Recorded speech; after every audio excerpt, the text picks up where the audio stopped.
Hello everyone, today we're looking at the 1951 AHSME problem 50, which is, I believe, the last problem at the time because it was a 50 problem test. So yeah, it is a little bit challenging, but it's also from 1950. So first of all, you can pause the video first and read the problem. It's a pretty lengthy word problem and very classic algebra. Okay, so basically you have three people on this trip. Two of them started on car, and then in the middle, one of them got off the car, started walking towards the destination, while the other one drove the car back to pick the third person up, who has been walking for all the time. And then after picking them up, they head back towards the destination, and then they all meet at the destination at the same time.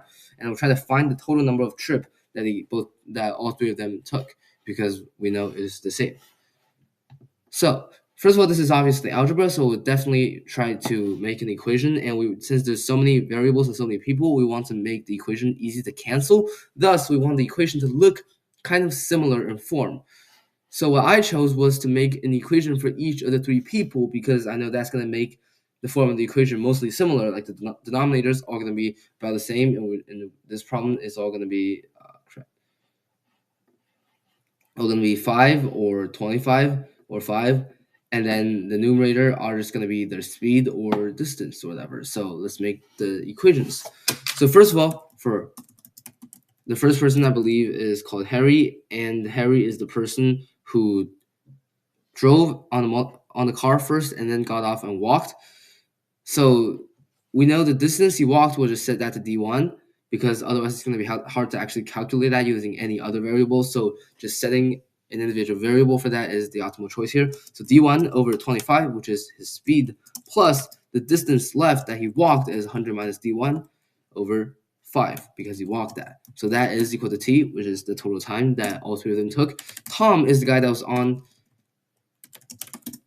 automobile the whole time, except he had to went back to pick up the last person dig. So d1 over 25, that's the time it took for him to go to the spot where he turned back. And then d1 minus, now we had to decide whether we set a variable for the distance that he went back to pick the third person up, or whether we set a variable for the distance the third person walked, or if we set something else. We'll realize that for the third equation, we're going to have to set a variable for the distance that the third person walked, and then the distance that they traveled on automobile. So it's optimal to just set d2 equal to the distance that the third person walked. So that over 25 plus 100 minus d2 over 25, that is still equal to t. And finally, for dig, we have d2 over 5 plus 100 minus d2 divided by 25, still equal to t. Okay, so now we would definitely want to cancel out as much as we can. So first of all, we want to commonize the denominator and realize that they're all 5 or 25, so this should be pretty easy.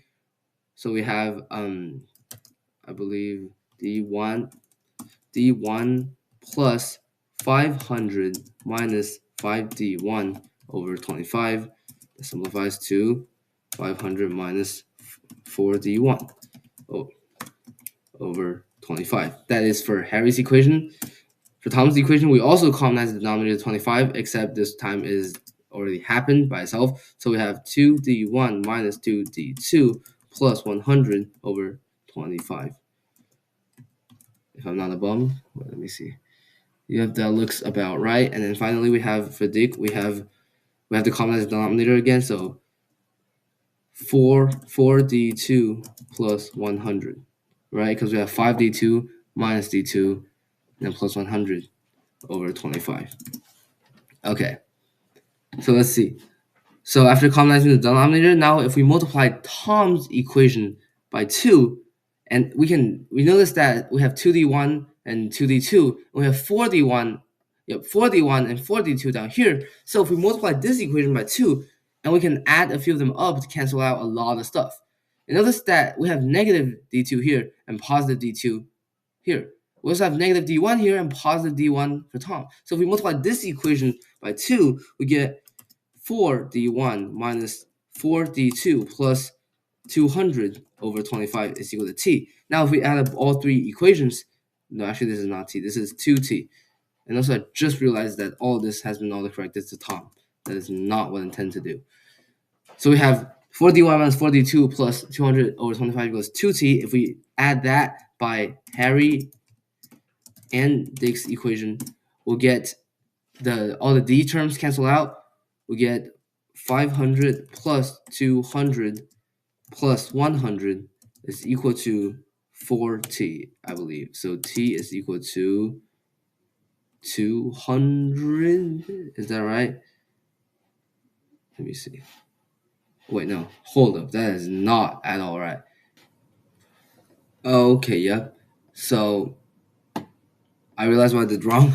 This thing is all supposed to be divided by 25. I completely forgot about that part. So if we have this, then obviously 800 divided by 25 equals 4. Multiply 25 by both sides. 800 equals 8t. So we have, 800 equals 100t. So we have t equals 8. And that is indeed the correct answer. Okay. So that is answer choice D. Okay, thanks for watching, and I'll see you tomorrow. All right, so as you probably definitely noticed, yesterday I did not post a video, and that's not part of the plan. I've been planning on posting a video for the last entire week and a half before AMC, but I guess not. So yesterday I didn't really have anything. I don't know what happened, like science board tryouts that I didn't even participate in and stuff like that. But anyways, I got home a little bit late and then procrastinated. So yeah, that was not expected. So I just lost 5 hours of grind time due to yesterday. And then today I had a Probe 2 exam of the math day at my local state university. And that took a little bit of time. I got home a little bit later. So even up to now, which is like after making a video, it's only been like 3.5 hours. So that's another 1.5 hour of grind time lost. That's already 6.5 hours.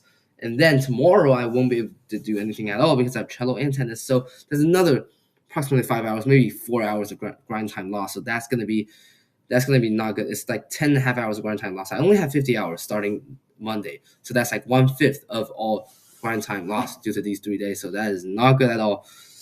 I don't think I can increase the capacity at all on Saturday and Sunday because 10 hours was the best I can do even on musical grind days in which like I basically did nothing else. And also we have I have to go to bed early on Monday and Tuesdays because that way I can get more sleep before Wednesday and AMC and all of that. So basically, long story short, I'm cooked. Basically, today what I did was I mocked an AMC 2021, the spring AMC 10, which I still haven't figured out why there was a spring and a fall of 2021. If anyone knows, please leave it in the comments below because I still haven't figured out that. And I mocked the fall for Wednesday and I got a 97.5, so borderline qual. And today I mocked the spring 10A and got a 99, which is 4 below qualification. So yeah, I don't know how much time I have. I think 30 hours at most, probably 20 something left. 20 hours. I don't think that's gonna be able to improve my score by a lot. I don't know. Maybe 10B. Maybe next year. All right. See you tomorrow.